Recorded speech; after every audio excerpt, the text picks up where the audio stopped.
Good afternoon and welcome to Managerial Accounting for the fall 2022 semester. This is day 2 of class, but this is our first day with actual accounting material being covered. We always start class with here's where we are, here's where we're going. And normally I would start, when we were using Blackboard, I would start with the course calendar. For some reason, even though I started putting due dates into Brightspace, they aren't showing up yet here on this work to do page where I would think they should show up. So either it's because I put some in this morning and it has to update. I'm not sure why they're not showing up here. So I need to keep working on that. But in the meantime, remember all of your due dates are on the syllabus, which is right here. And they are also in Cengage in CNow for you as well. In addition to that, as you saw after class on Tuesday, every day after class, sometime after class, so it may not be the minute we end class, it may be later in the evening, it may even be on, the next morning. I post an announcement to say, here's what we did in class. I will remind you, because I am now recording classes, I will remind you that the recordings are out there.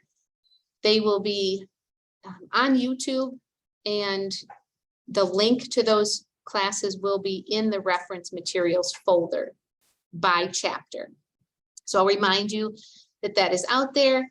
I will tell in that announcement, here's what we did, here's the exercises we did together, here's what we have left to do, or here's what we're doing next class, just so that you can keep track of where everything is. And I always include the upcoming due dates, what's due today, what's due tomorrow, maybe what's due the next class after that, depending on where we are in the cycle. So you can expect that at the beginning of class and at the beginning of each one of these recordings, if you are watching this recording for the current semester. So in the reference materials folder, we have some basic information up at the top level, and we'll be talking about that in just a moment. And then you have a separate submodule for each chapter, so chapter 15, 16, and so on. As we saw on Tuesday, some of this information did not transfer correctly, so I'll be updating those as we go through. But it will be there soon. And if you are in the online class, it's already in your class correctly, other than these links to the YouTube videos that say spring 2022. So each class day I'll be updating that with the appropriate link to the new recording.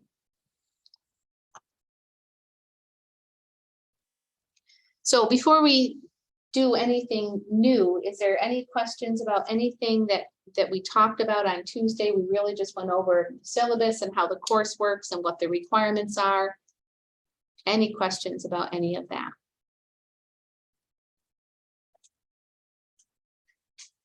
Okay. So I want to do just a brief review of some basic accounting information. As I told you on Tuesday, I don't expect you to remember everything that you might have learned in your financial accounting course, either with Mr. Chimenti or with someone from another school. Prosper, did you have Jim Chimenti in the spring? In Florida. You took it in another school. Yeah. Okay. So you don't need to remember everything you might have learned in financial accounting. And in particular for this class, for the first time in my 20 years of doing this, there's not a single person in this class who had me for financial accounting. So I don't know anything about exactly how information was shared and so on. So most of what I expect you to know, I will review briefly in class when it becomes needed. And if you find that you are missing something, so if you're thinking, boy, it seems like she thinks I know something about this and I don't know what she's talking about, you just need to tell me. And I will be happy to talk about whatever it is. And if it really seems like you need more instruction outside of class, I'll ask you to meet with me separately. But please don't hesitate to ask, because this is a very unique situation. that none of you had me. So I can't say, well, you learned this in financial, because I don't know that you did. So this is the first thing I want to review. And again, this is at the top level of the reference materials. It's the accounting equation showing the normal balances in the T accounts. So if you can see that, a little bigger maybe. So the fundamental accounting equation is assets equals liabilities plus equity. You should be familiar with those terms. Assets is something that we own or control that's going to help the company to make money or generate revenues in the future. Liabilities represent amounts that we owe to some entity outside of the company. So that includes things like accounts payable, wages payable, taxes payable, any mortgages or bonds that we have outstanding, loans from banks, things like that. Those are all going to show up under liabilities. And then this whole bracketed thing here represents equity, and we really have that expanded here. So this whole part is the equity piece expanded. So the basic equation is assets equals liabilities plus equity, but all of these are the components of equity. We have common stock, which represents the amount that our stockholders paid to the company when those shares were first sold. We have retained earnings, which represents the accumulated net income of the company minus dividends since the company started. Then we have what are called the temporary accounts here. And these temporary accounts, dividends, revenues, and expenses here at the end, make up our change in equity each period. So revenues and expenses are an income statement, of course, and dividends represent payments to our shareholders as a reward for their investment in our company. So you should be familiar with the fundamental accounting equation and all of its components. You should know what each one of those represents. In addition, you can see that under each one of the terms here, we have what's called a T account, because it looks like a T. You have the left-hand side, which in accounting we call the debit side. So debit does not mean add or subtract. It doesn't mean good or bad. It just means the left-hand side. And then we have the credit side or the right-hand side. And again, credit doesn't mean add or subtract. It just means right-hand side of the T, of the account. So this picture here shows you for each type of account, assets, liabilities, and all the different equity accounts, which side you use to increase it. So under assets, you can see that the plus sign is on the left or the debit side.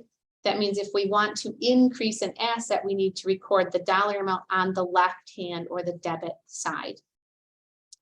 So you should be familiar with how to read a T account, how to use a T account like that. That is definitely one of the pieces from financial accounting that I do expect that you know how to use that. And so if you really are struggling even with that, you're definitely going to want to see me outside of class or spend some extra time on your own, maybe rereading the summaries. We'll start with the summaries of the first couple chapters of the book. So even though for us, we start in chapter 15, you have access to the entire ebook.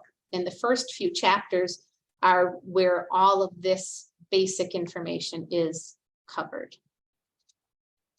The other piece that I will expect that you know, but I will also, the first time we need to use it, I'll review it with you again, is how to write a journal entry. The journal entry is how information gets into our accounting records. And so we will be using journal entries somewhat regularly throughout the semester. So this is the basic form for a journal entry in this yellow box. Every journal entry is going to include the date or something that represents the date. It must include at least 2 accounts, one that is debited and another that is credited. That's called a simple entry when there's just 2 accounts. When there are more than 2 accounts, it's known as a compound entry. So you could have 2 accounts debited, 1 credited, or vice versa. You could have 3 accounts debited and 7 credited. Anything more than just 1 and 1 is considered a compound entry. So the accounts that are debited are always listed first, and then you indent, like you can see. I think it might annotate back up here. So you can see right here, there's an indent and before the credited account or accounts are listed. Then over here on the right-hand side, you have a debit column and a credit column. The debit column is going to have at least $1 amount by every debited account. There's going to be a dollar amount. And same for any credited account, there has to be a dollar amount here. That's the change you're making to that account. Using that expanded accounting equation with normal balances, you can check, if I want to increase an asset, which side do I debit, do I credit? That's what that's for. In total, the debited dollars must be equal to the credited dollars. So in a simple transaction, that's really simple to see that, these two numbers are the same. But in a compound transaction, you would have to add up all the dollars that are debited and add up all the dollars that are credited to show or to check to make sure that they balance. As long as every journal entry balances, then your whole equation, assets equals liabilities plus equity, will also stay in balance. So those are the 2 review pieces that I would have covered on Tuesday.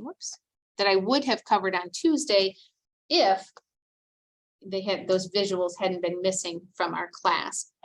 So there is a bit of an explanation down here of what I just said. So you have these here for reference right at the top of the reference materials, because I do expect that you may want to or need to go back and check on those once in a while. That's really all of the basic accounting review I need to go over at this point, but does anyone have any questions?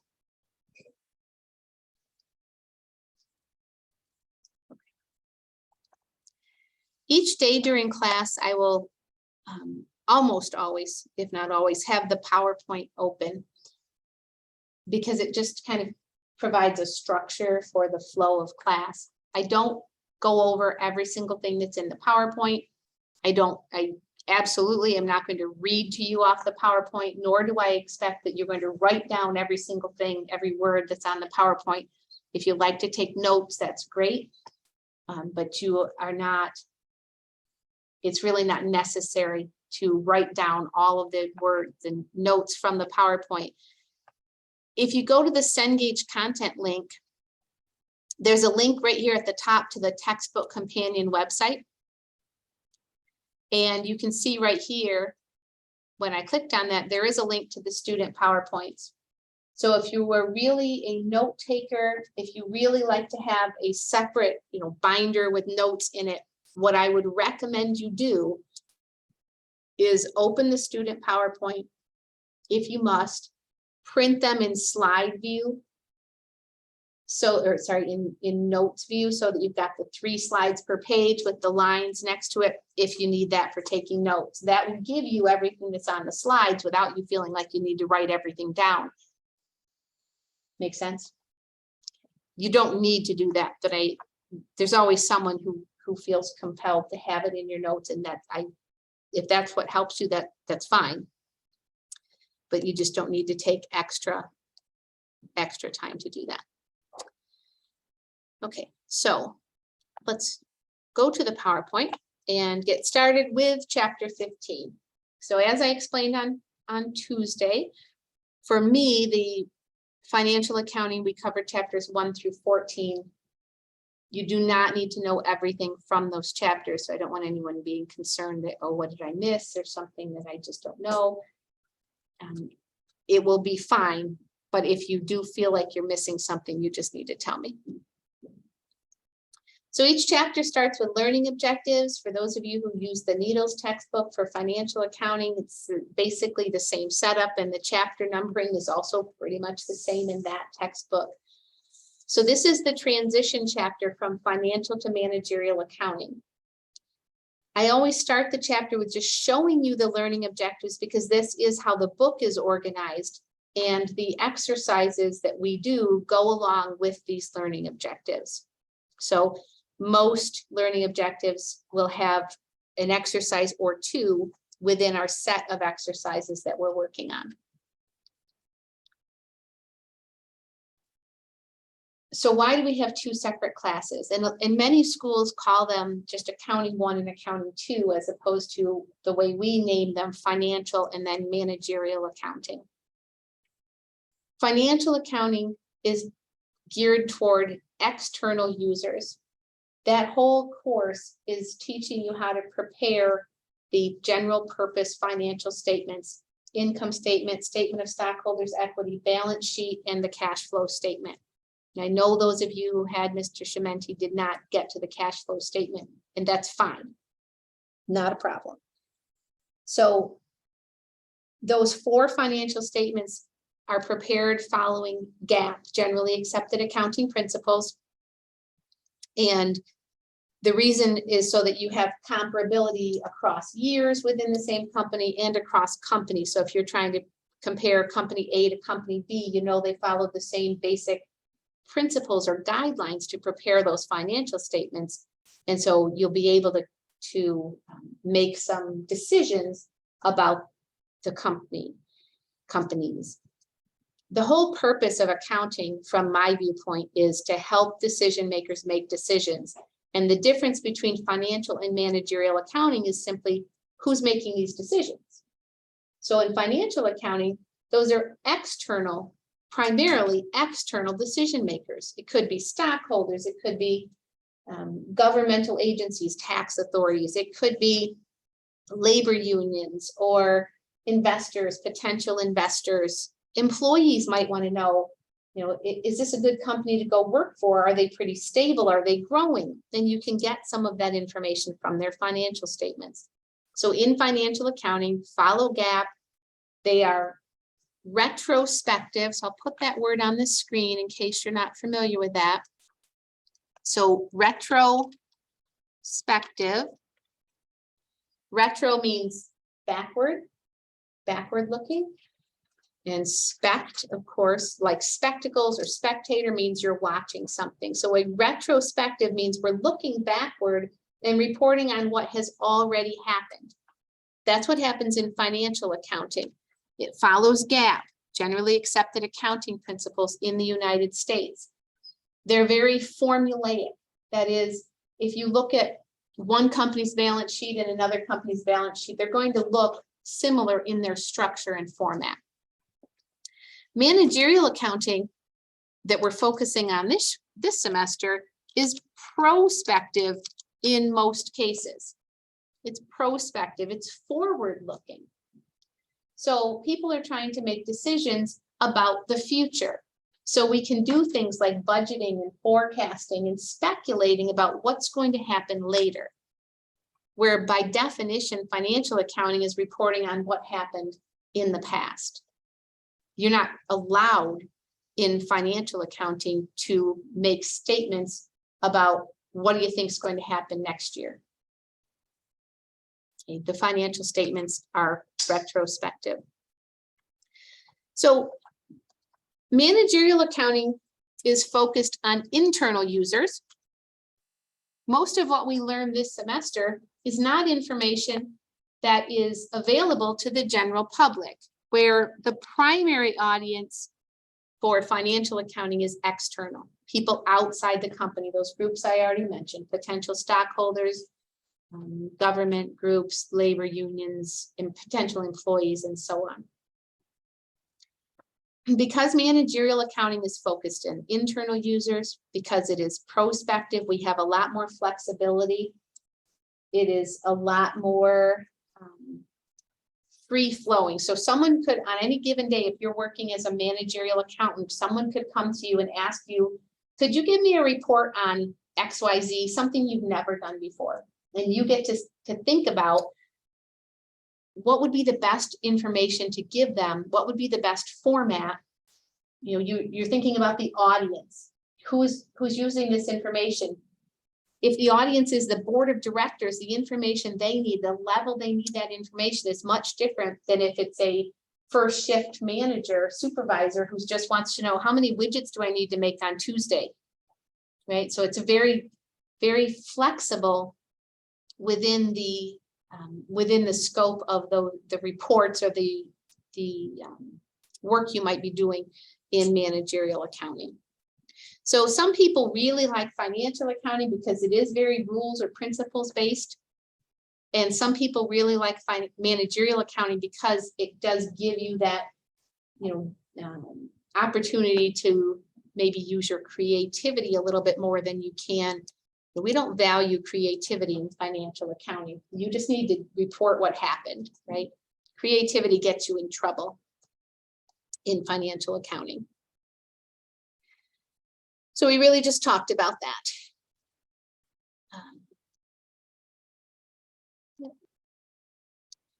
So if you're concerned because I just skipped through that quite quickly, feel free to access these PowerPoints on your own.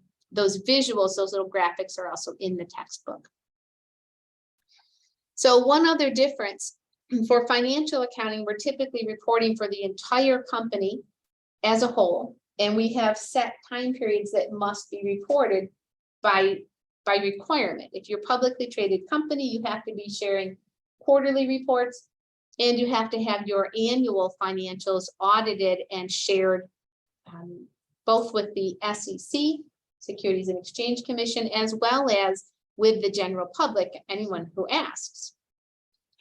Managerial accounting, again, can be very flexible. You might get a phone call or an email on Tuesday morning saying, hey, can you, produce a report for me about what happened last week, or what happened on third shift over the last month. It can be very different because it's all internal. Nothing that we do this semester is designed to be shared with the external decision-making public, if you will.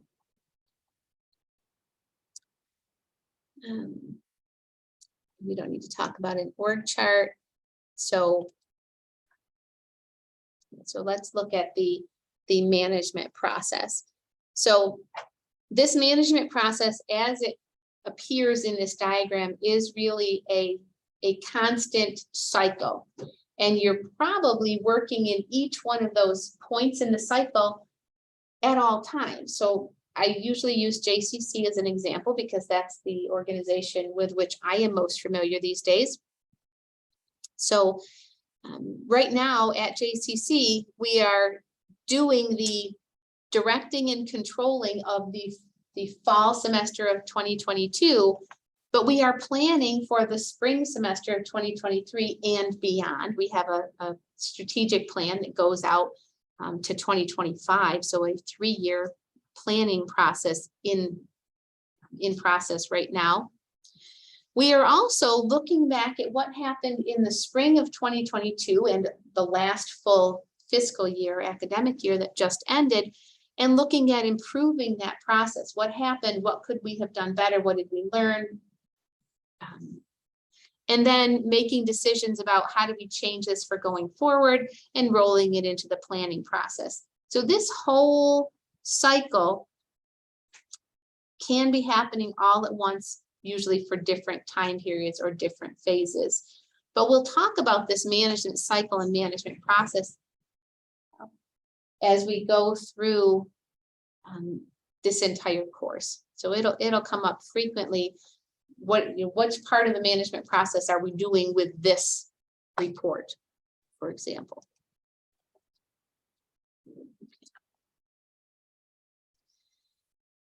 I'm going to skip through again. I'm going to skip through some of these slides because I don't have much to add to what's already in the textbook. As I said on Tuesday, my expectation is that you're reading the textbook outside of class. For terminology, where I don't really have anything to add, I think it is a waste of everyone's time for me to read you a definition of a term that you should have already read in the book or will read in the book. But I think at this point, with just what we've said already, you should understand how managerial accounting is different from financial accounting. And so we can actually start talking about what we do in managerial accounting.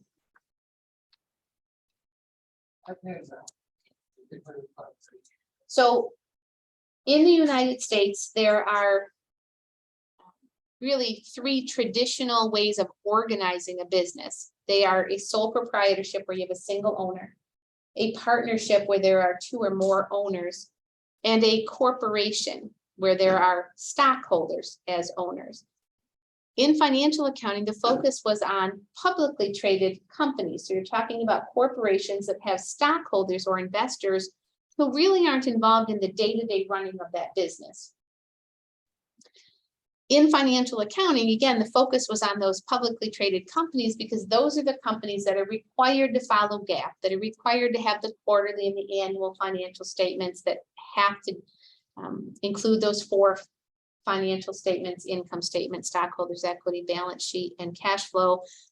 They have to be in there. They have to include the notes and all the explanation, where a privately held company doesn't share that information with the public at all. They're not required to. It's private.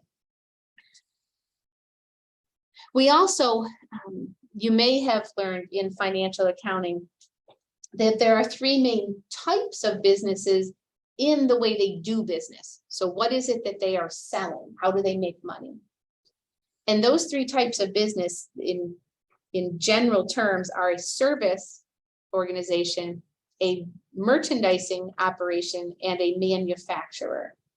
So in financial accounting, the focus really was on merchandising operations, companies that are buying product from someone else, the manufacturer or some kind of a wholesaler, and then selling it to a customer, basically the same way they bought it. And so in financial accounting, chapter 6 was about inventories, and we talked about things like LIFO, FIFO, average cost. Hopefully that at least sounds familiar. You don't need to be able to do that today, but hopefully those terms sound familiar. In that inventory chapter, then we were talking, or you were learning about how do we know what the cost of goods sold was for this particular product, but it's a product that we bought from somebody else. This semester, we shift from looking at those merchandising companies to companies that are actually making the product. So we'll frequently mention how things might also relate to a service company or a merchandising company, but our prime focus is on manufacturing, companies that make the product that they sell. And so a lot of what we're going to be talking about, especially in these next few, at least 4 chapters, is geared directly toward manufacturing companies and how their accounting systems work and how they're designed and what kind of assumptions we make. Okay. So one thing that makes a manufacturing company different than a merchandising company is when you are merchandising, when you're buying the product from someone else, when you're not making it yourself, you really know how much you paid for that product because you have an invoice from the company that shows, hey, you bought a case of widgets and it was $1.99 per widget, right?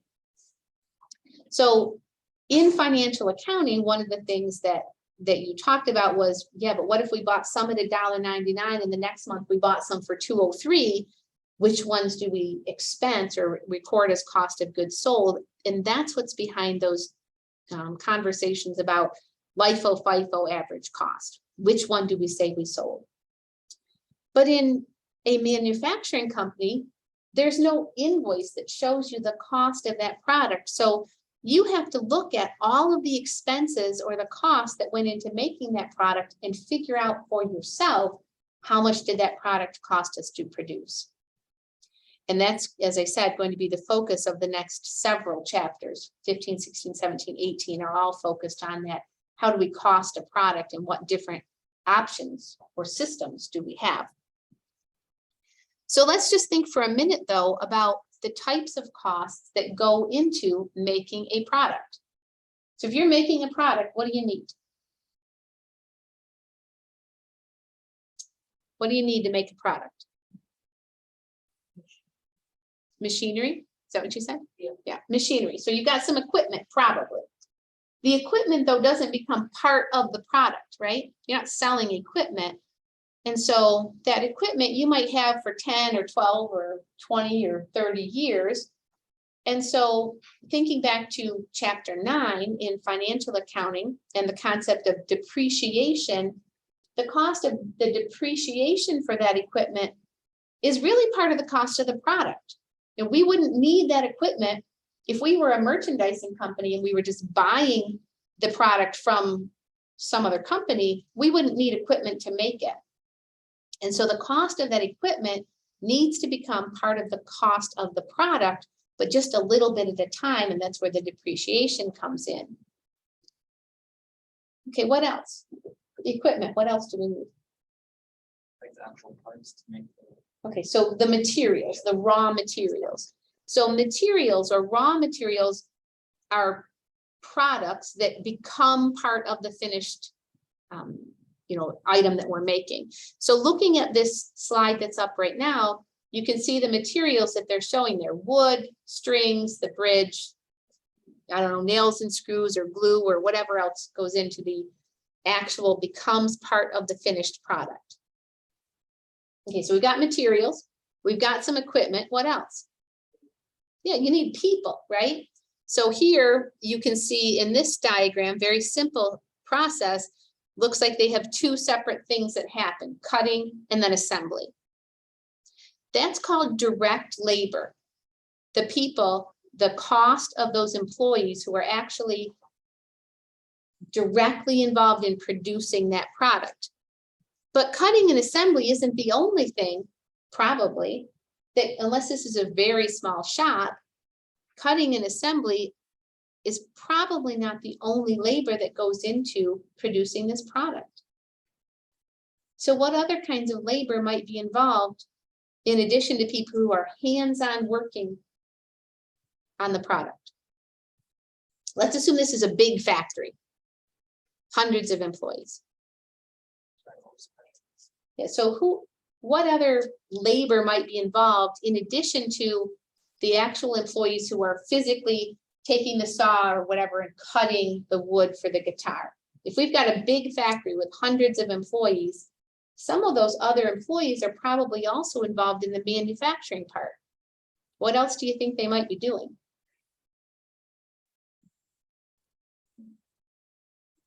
I mean, should we need somebody to clean as well? Okay, so you probably have people who come in and clean the factory or maintain the machines, right? Fix things when they get broken, or hopefully do some preventive maintenance so that the machines don't actually break down. You probably need engineers to design the product, something like that. You probably need some people to handle the materials. So some people working in the warehouse, driving the forklift around with all the supplies, materials. You probably have someone who's in charge of scheduling, who does what job on what day, how many people need to be working on this line versus that line. So there's probably a foreman or a supervisor, maybe some floor supervisors, maybe some quality assurance people who check the product to make sure that the guitar actually sounds right and doesn't have any defects in it.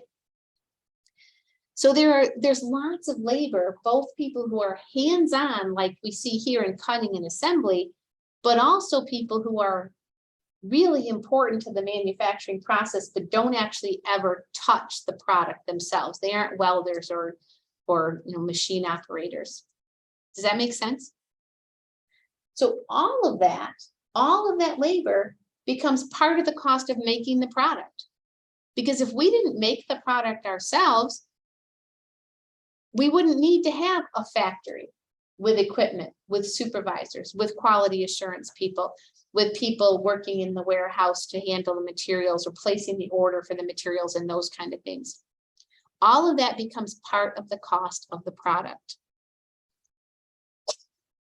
God bless you. So we've got direct labor. We've got direct materials like the wood, the strings, and the bridge that you see there on this diagram. But we've also got another whole group that is part of the cost of the product, the indirect labor, but it's not actually hands-on that we can see, oh, you worked on that guitar today. Okay, It's called indirect because we know it's part of the cost of the product, but it's not easy or convenient or economical to trace it to a specific product. Okay. So we have direct costs, the direct materials, the direct labor, and we have indirect costs. We just talked about some of the people who are indirect costs, but what other indirect costs do we have? Well, the building, the factory itself, the equipment, we already mentioned, we can't trace, that equipment might be used to make 10 different products. So we have to somehow get part of the cost of that equipment to all 10 of those products. We also have a category, so we talked about materials that become part of the product, but we also might have supplies that we use up, but don't actually become part of the product. So supplies include things like the paper that you might put in a copier, right? So you're not using, you might need to make those copies to make the product, but the paper itself doesn't become part of the product. So that's the distinction between materials and supplies. So for our direct costs, materials and direct labor, we can trace them directly to the product or batch of products. If you're building bicycles, every bicycle is going to have 2 tires, because that's what bi means, 2. So 2 tires, 1 handlebars, 2 sets of brakes, 2 pedals. You can trace that to a specific bike or batch of bicycles that you're making. But how about the grease that you put on the chain, or some other lubricating fluid that you put on the brakes to make sure that they don't get rusty and don't seize up on you? Does it really make sense to trace that small amount of oil or grease to a specific bike? Probably not. I mean, how much oil are you actually putting on there? A few drops? So do we really want to figure out how much do those 4 drops of oil cost and then trace it or assign it to a specific bike? That's probably not very convenient. We have a concept in accounting known as materiality. And again, I'm going to put this word on the screen.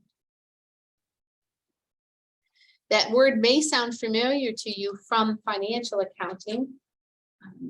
Materiality means it's big enough to matter. So toward the beginning of class, I pointed out that in my view, the purpose of accounting is to help decision makers make decisions. So the concept of materiality means, is this a big enough amount that it's going to change someone's decision? If they know about the cost of those 4 drops of oil, would it change their decision about our company? And so materiality means, is it big enough to matter? And if it's not, we shouldn't waste any extra time or effort trying to trace that cost. Instead, we put it in a separate category called indirect costs, or what this textbook refers to as factory overhead. Factory overhead. Okay. And so the factory overhead includes those indirect costs, the supplies like the oil that you put on the chain. You can see here the production supervisor is being identified as an indirect cost. Definitely part of the cost of the product, because if we didn't need a supervisor if we weren't doing production. Nancy, did you have a question? Oh, yeah, I understand how it's another cost, but I'm in terms of the raw material, this is a oil. Machinery, I understand machinery.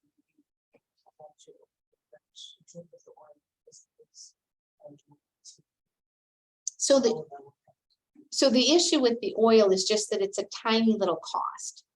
So if you're making a $500 bike and you put 14 cents worth of oil on the chain, do we really need to track that 14 cents separately and have maybe a whole separate journal entry? Oh, I just put 14 cents of oil on there, I better record that.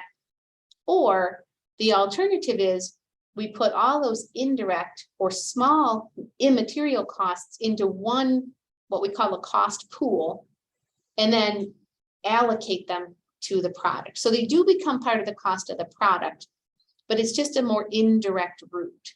So it takes an extra step, because otherwise we're kind of wasting time and time is money, to charge 14 more cents to that bike because of the oil we put on the chain. Does that make sense? Yeah.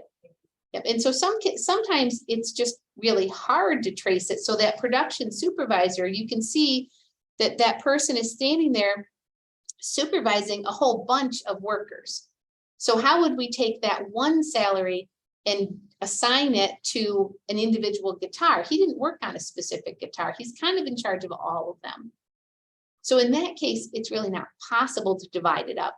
But in the case of the oil, we could divide it up, but it just doesn't make sense because it's such a small amount. Does that answer your question? Okay, thank you.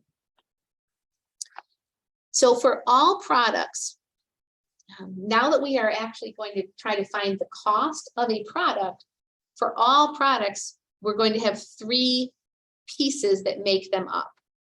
We have direct materials and direct labor, which can be easily, conveniently, economically traced to that specific product, or maybe a batch of products. Maybe we made 10 bicycles, but we can trace the cost for all 10 bicycles in a group, and that's okay. So those are directly traceable to a product. And then we have the indirect costs, which is everything else. It's the supervision. It's all that indirect labor that we talked about, scheduling and quality assurance and the maintenance department and the people who clean the facility, and the supplies that don't really become part of the product at all. And the oil that's just such a small amount, we don't need to bother with it. All of those get put into a separate category called indirect costs or factory overhead. They definitely become part of the cost of the product because we wouldn't have those costs if we were not making the product, but it's just not possible or doesn't make sense to try to trace them to a specific product. Okay. So that's what I just said. Those are the three components that make up every finished product. Direct materials, direct labor, obviously both of those are direct costs. It's right in the title. And then the factory overhead, which is everything else. All the cost we have because we're making a product, but not traceable to a specific product. Okay, so I want to pause there for a moment.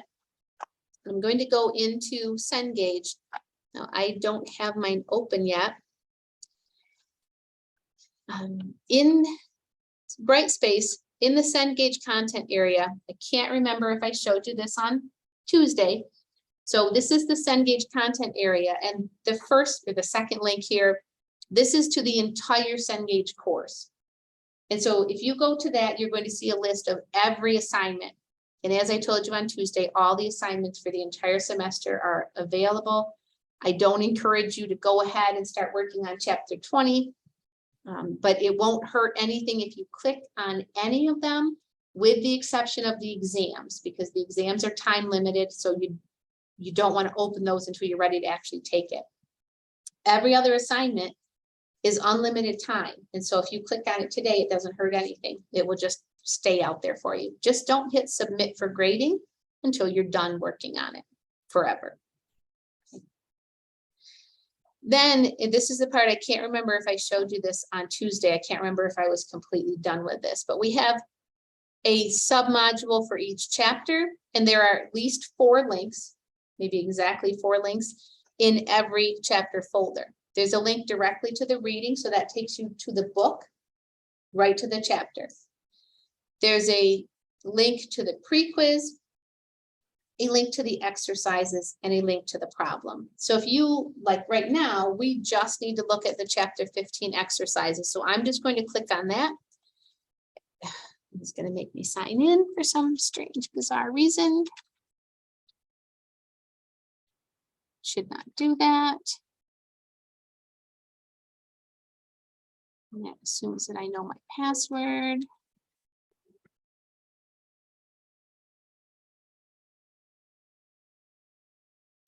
Oh, come on, seriously? Sorry. Oh, I know, sorry, I know why, because I'm in preview mode. My apologies, because it doesn't know who I am. Try that again. So let me go right to the chapter 15 exercises. Now it knows who I am. So in your exercises, I think I pointed out to you on Tuesday, there's this check my work button. So you can use that. I have it set. You can use that an unlimited amount of times. So you can put in one answer and check your work after each one. That seems like a waste of time to me, but it won't hurt anything. Or you can try all of the questions and then click check my work and go back and fix the ones that are wrong. You can always see the assignment score down here in the lower, I don't know if you can see that, Prosper, because you're probably blocked by the computers there. But in the lower left-hand corner, you can always see the assignment score. There are 10 exercises for each chapter.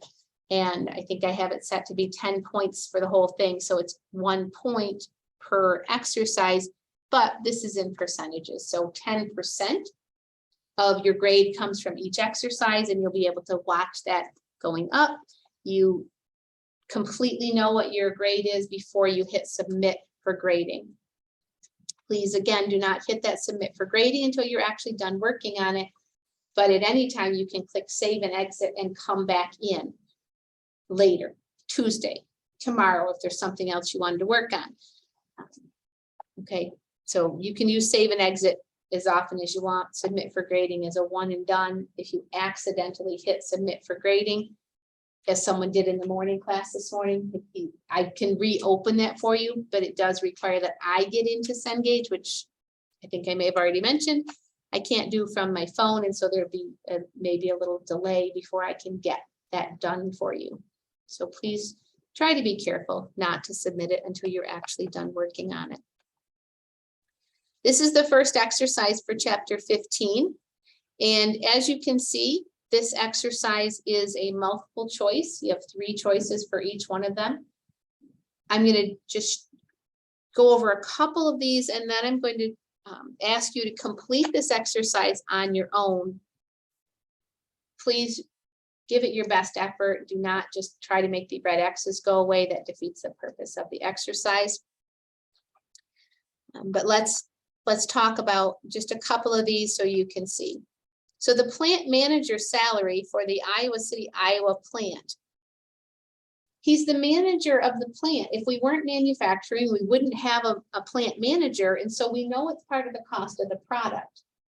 But this person hopefully gets out and walks around the plant once in a while, but I'm going to guess that most of his or her time is spent in the office and meetings and doing, computer paperwork kind of stuff.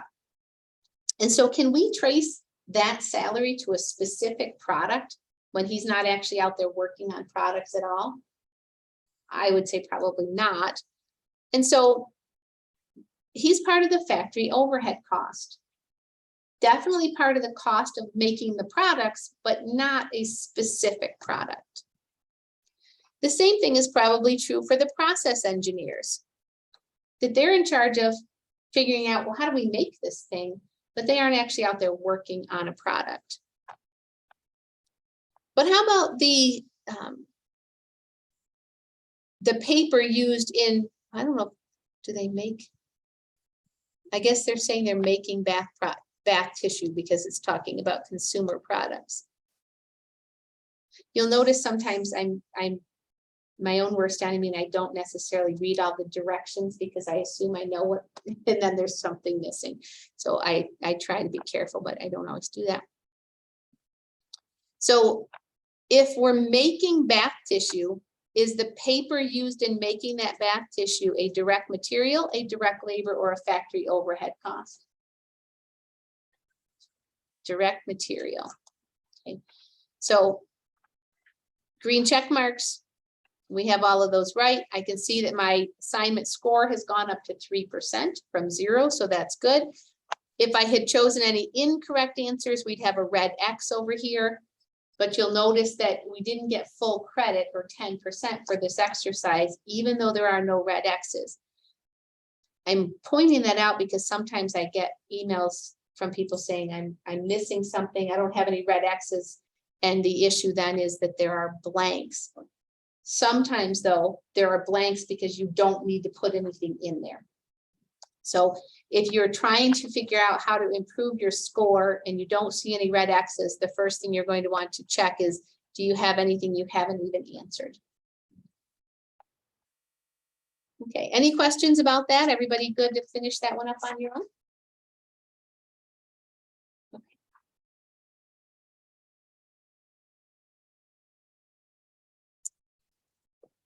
Next item, and this is something I'm actually going to jump over into Prosper's class where the materials are where they're supposed to be.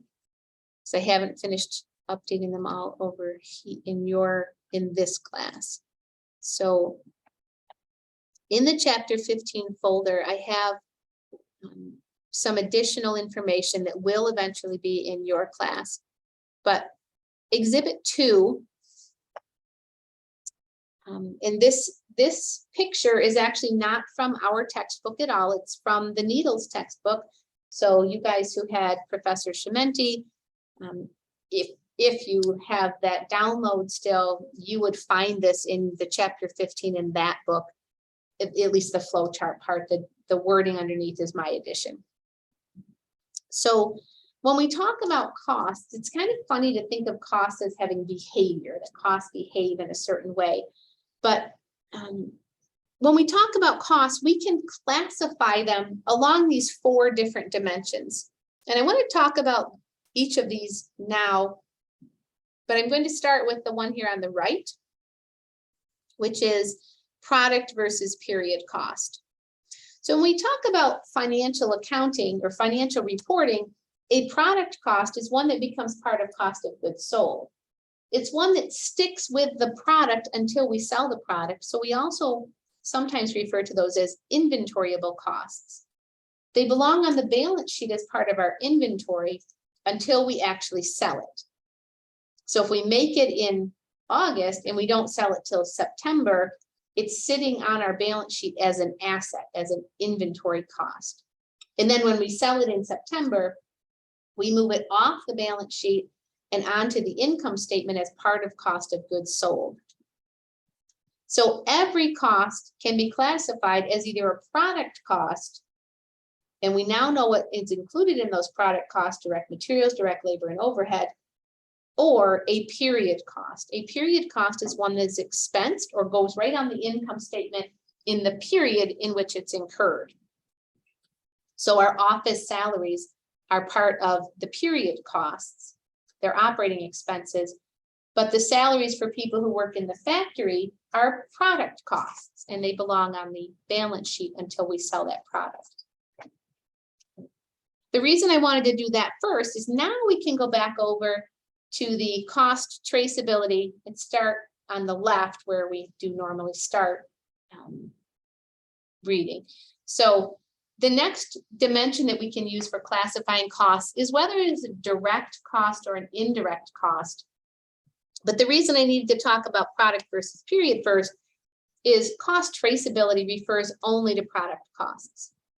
So we do not talk about period costs being traceable, because what would we trace them to? You trace cost to a cost object, a product.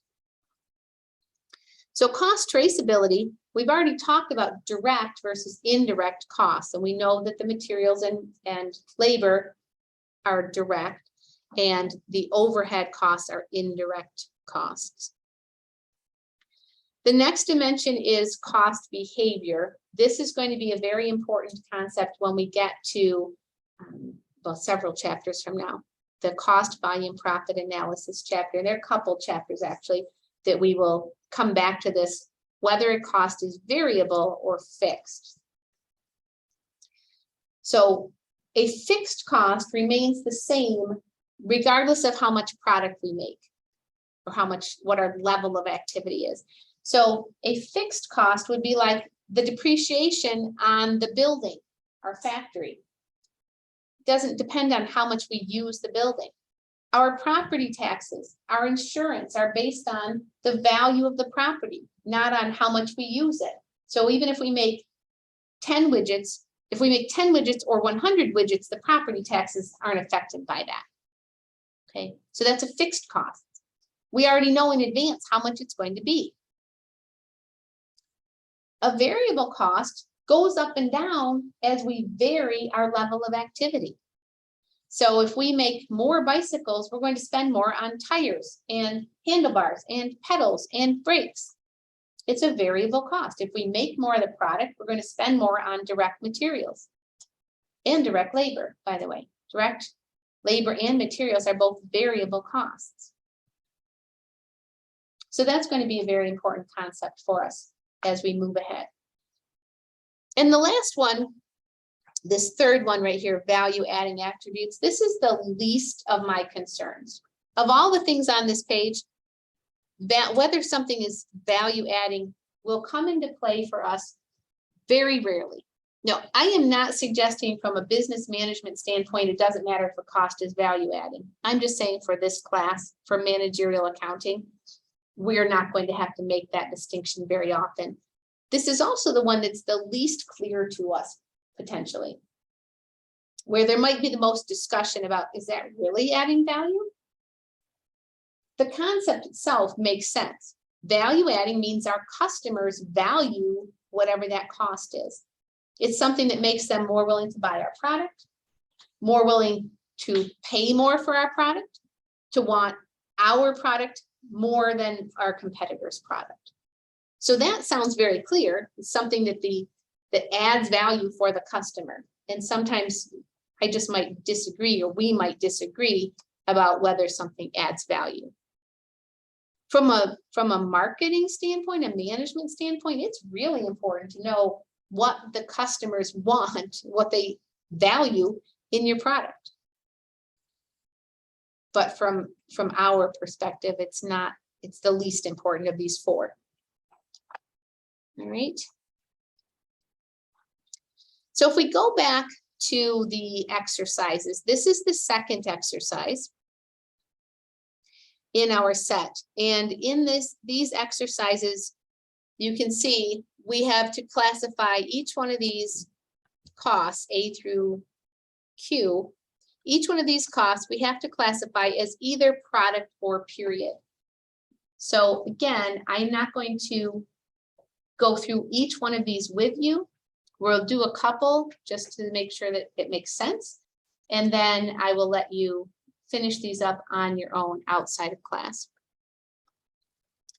So I'm just going to jump around here.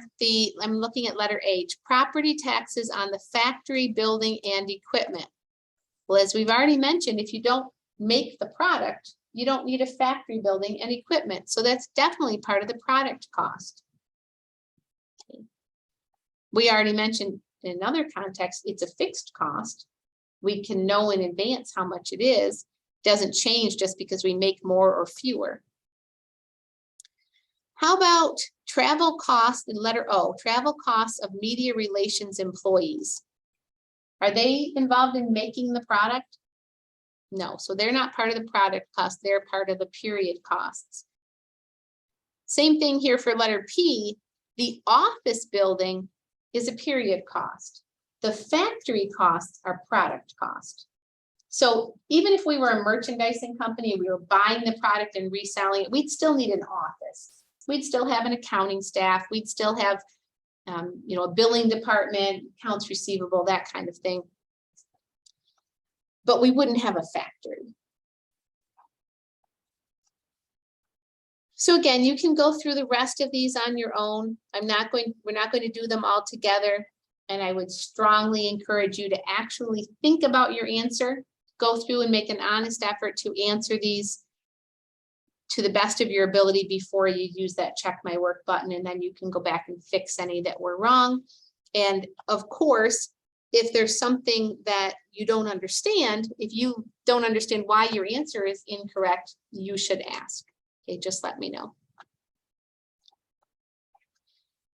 All right, and we'll keep going. Any questions though about that one? Once we get past this chapter, most of the exercises, oops, there we go.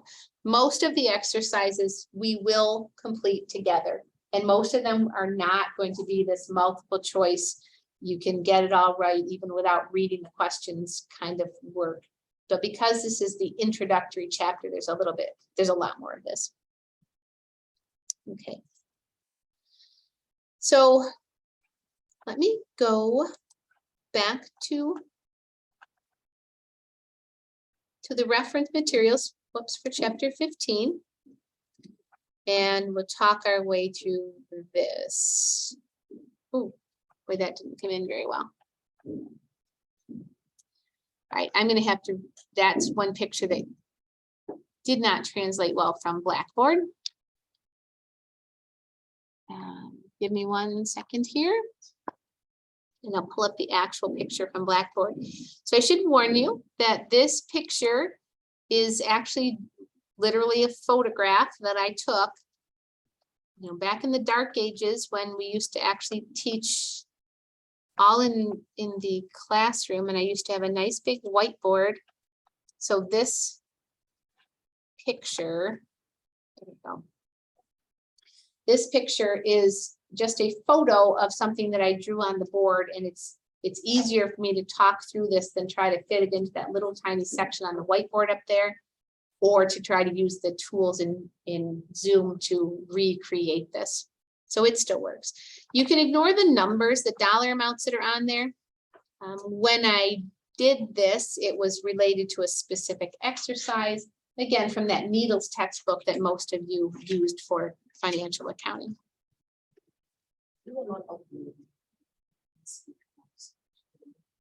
Right. Yes, so you'll just have to look at it there for now. I am going to fix it. The one that came in from Blackboard didn't come in well. It's cut off on the side. So I'm going to have to re-download it from here. This is Blackboard where I'm showing this. So I will have to do that. And I will do that before our next class. But for now, we can just use you can just see it on the screen. So what I want to talk about next is the flow of costs through the accounting records for a manufacturing company, because this is different. Get that out of there.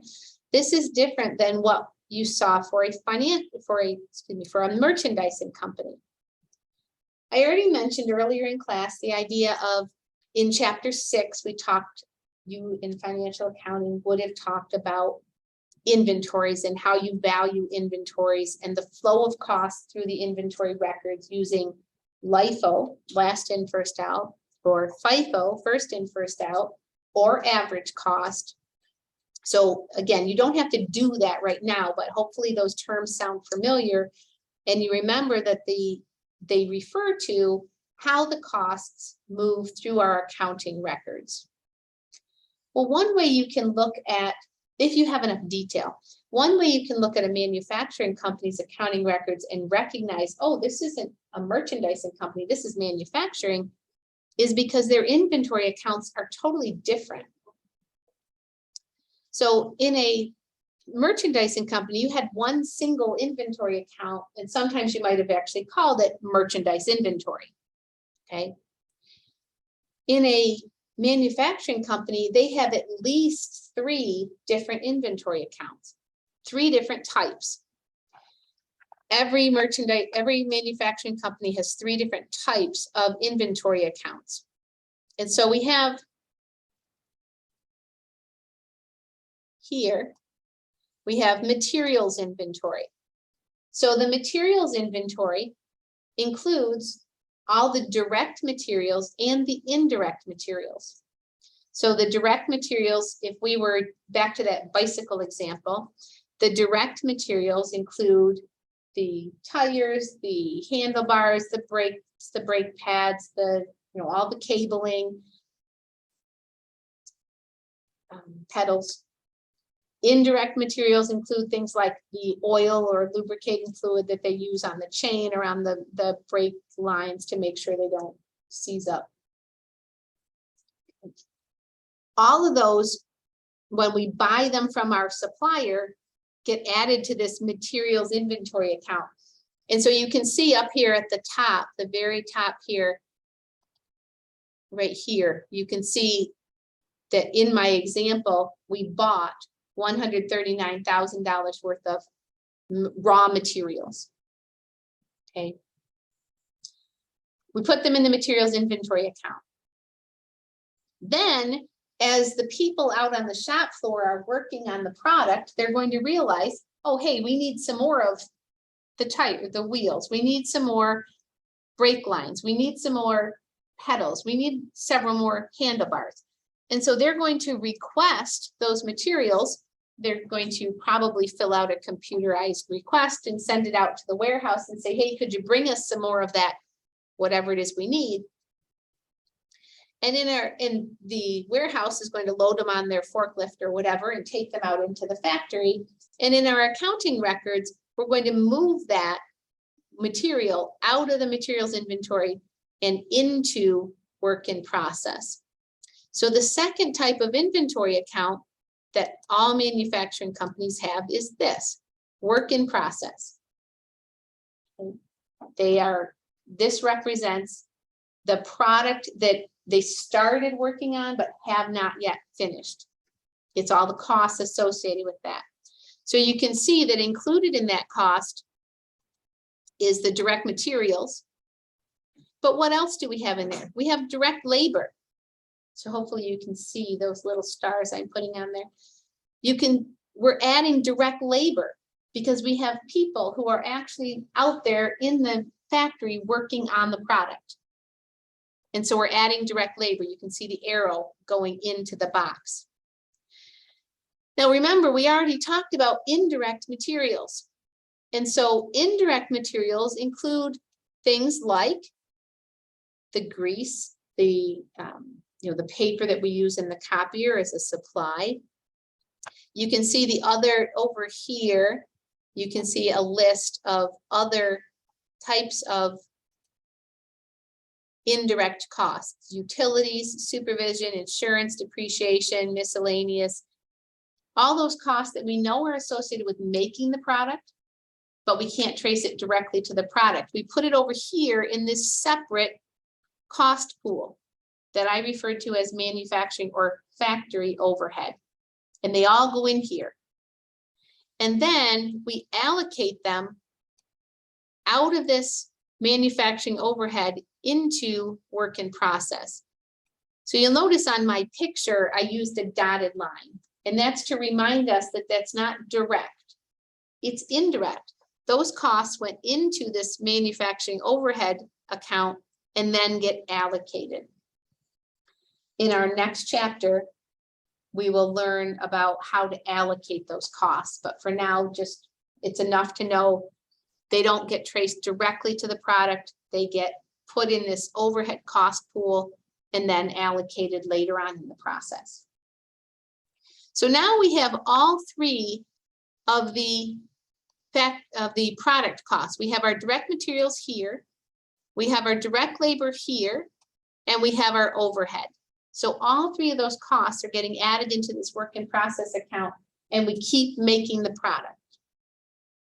Then when the product is done, it's no longer in process. It's now completed or finished. And then we take all of those costs and we move it out of work in process and into finished goods. Okay. The finished goods mean that they are ready to be sold to our customers. And so all manufacturing companies have a finished goods account that represents product that's now ready to be sold, available for sale to our customers. All three of these boxes that I have stacked up over here on the left-hand side of this diagram are balance sheet accounts. And in my very sloppy handwriting down here, you can see that. These are all current assets. They appear on the company's balance sheet. Now, if you look at a company's annual report that you find online, you're not going to see three separate inventory accounts because they consolidate. They combine things to make it more presentable to the public. But if you could see enough detail, if you work for the company and could see enough detail in their accounting records, they have all three. Does that make sense? And so even if you see a line that says inventory on their balance sheet, if it's a manufacturing company, they have all three. They've just combined them for that purpose. Now, once you sell the product, of course, at that point, it's going to move off the balance sheet and it moves over here to the income statement and becomes part of cost of goods sold. Okay. Everybody okay with that concept? 3 separate inventory accounts, raw materials that haven't, they're just the way we bought them from the supplier. Work in process, which represents the inventory that's currently being produced. It includes all 3 costs: direct materials, direct labor, and overhead. And then once it's finished, it moves into finished goods. And once we sell it, it moves on to the income statement as cost of goods sold. All right.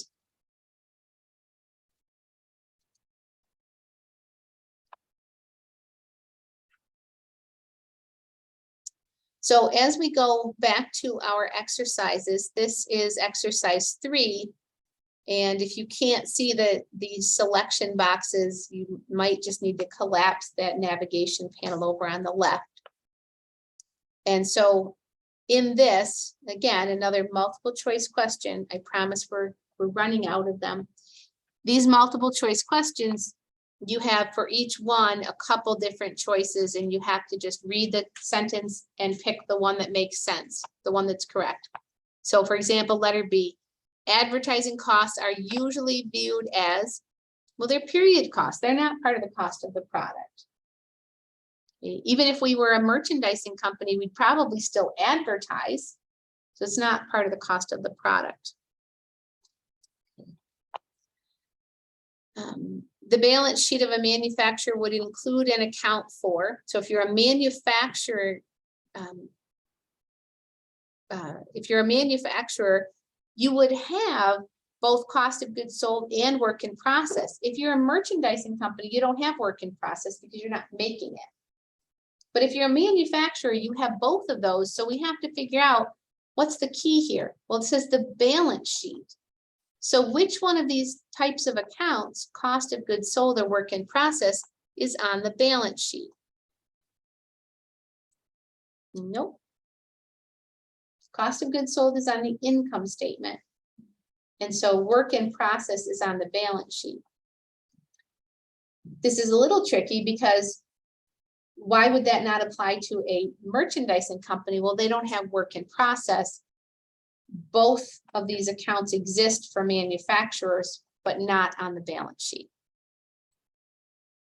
Okay. So again, I'm not going to go through all of those. I think we've talked about, oh no, sorry, take that back. There is one term here in number 3 that we haven't really talked about. So let me cover that. This terminology, prime versus conversion costs, is something that we will see in chapter 18, and that's about the only time we'll talk about it this semester. But I will give you the explanation here so you can answer that. So prime costs include direct materials and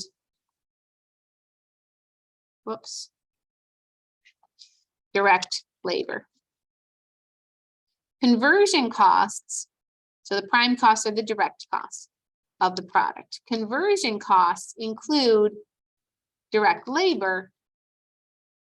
Try to do it right this time. And factory overhead.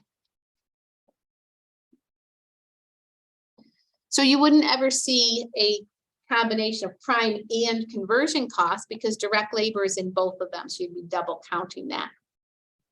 Prime costs are the direct costs. Conversion costs are the costs to take the direct materials and turn them into a finished product. Primarily, where we will see this is when we are talking about conversion costs in chapter 18. So I'm only introducing the term now because this is where they have it in the chapter, in the textbook, but we don't really need that at this point. But so now factory overhead costs combined with direct labor, I just told you that would be with conversion. Yeah, conversion costs.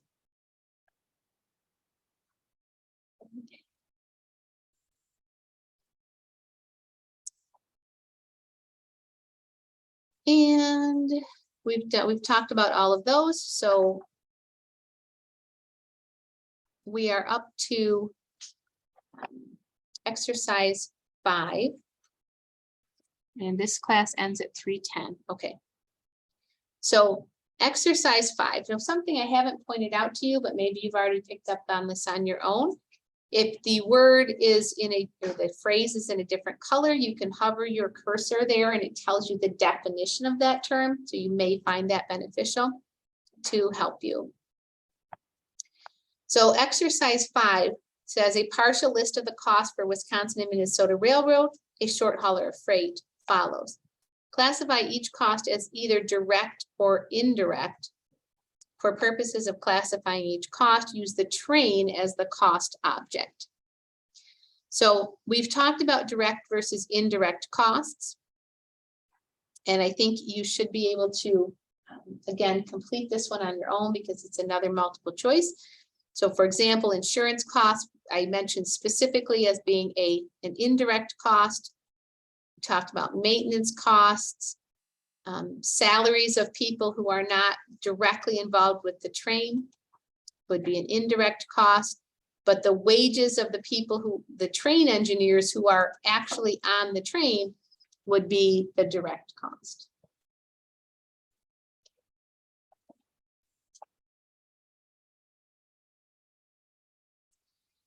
So let me go back here and see if there's anything else we can cover quickly with the few minutes. We have about 8 minutes left.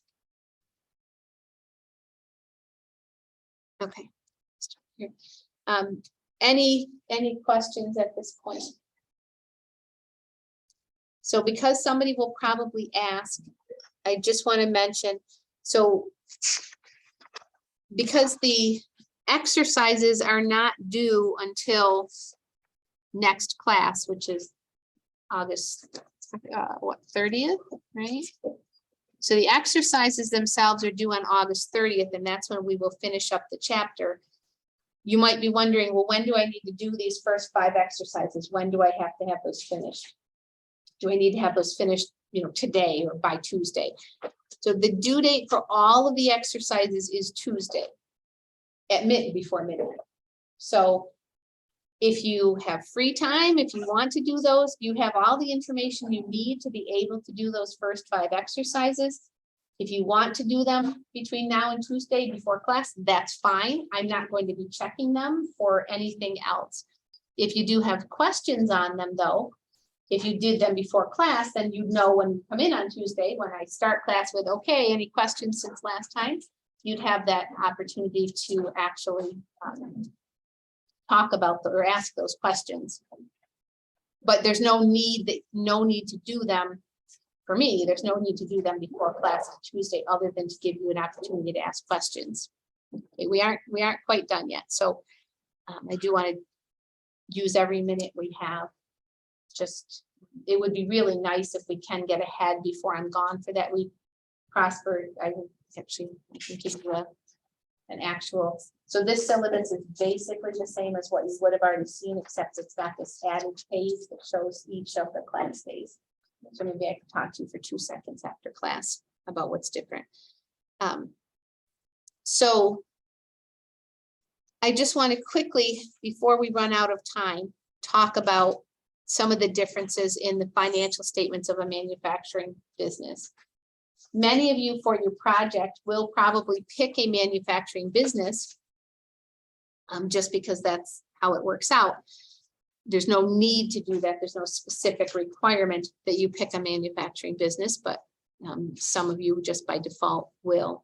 So what looks different? Well, they still have the same 4 financial statements as what you learned in financial accounting.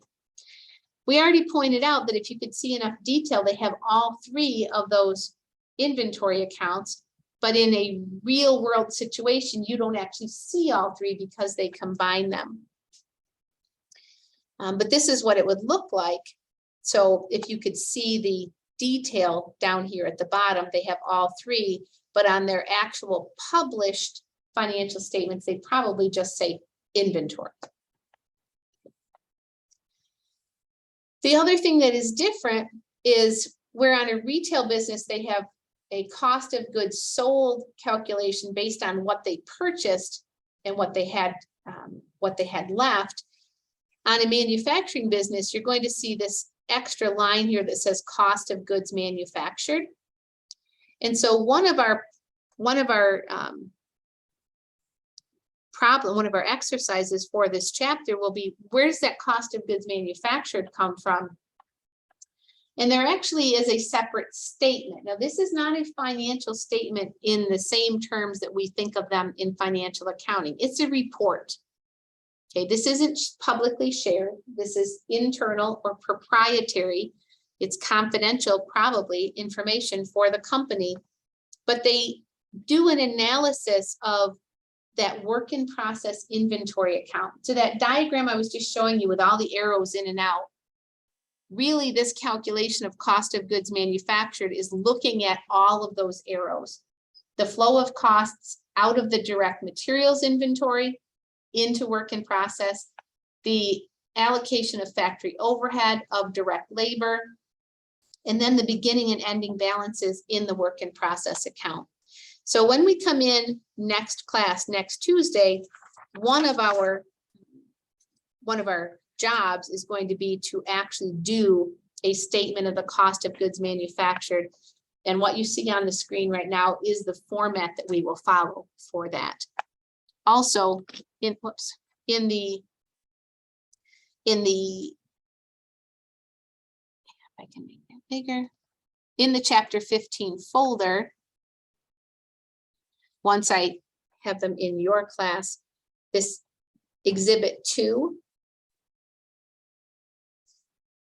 maybe. Nope, wrong one. Exhibit 14. Okay, so this exhibit 14 is a cost of goods manufactured. This is just a snip out of our book, and it shows the format that we will use for exercise 8 on Tuesday. So I'm going to stop now. It's a couple minutes to spare. Anyone have any questions or anything else you want to talk about before we say week 1 is done? Okay. Thank you for being here.